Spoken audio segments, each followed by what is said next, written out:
আসসালামাইকুম দর্শক, দেখেন এই যে সামনে যে ভোট হয়ে গেল, আস্থা পাকা করে দেওয়ার কথা ছিল, তার কোনো এখন নাম গন্ধ নেই, বুঝলি?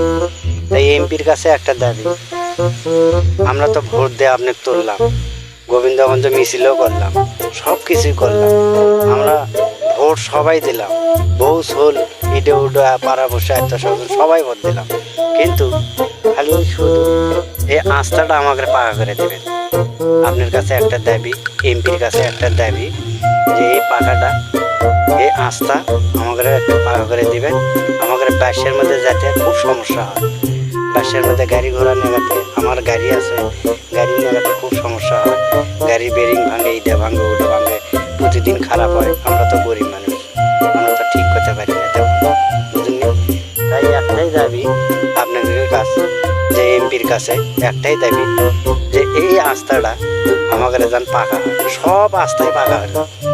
এমন কোনো আস্থা নাই, বুঝছেন? এমন কোনো আস্থা নেই, অলি গলি এটা ওটা আমি মেলা গাড়ি নিয়ে যাই, চলাচল করতেছি, কিন্তু এবং এই আমাদের বেদগ্রাম আস্থা, এই আস্থাটা পাকা হলো না। কৃষক কেন? এবার তো হবেই। আপনি তো ভরসা দিয়েছেন যে এবারটা বেদগ্রাম আস্থা, এই আস্থাটা পাকা করে দেন। আপনি তো ভরসা দিয়েছেন, ইনশাআল্লাহ আপনার এই কাজটা আপনি করে দেন।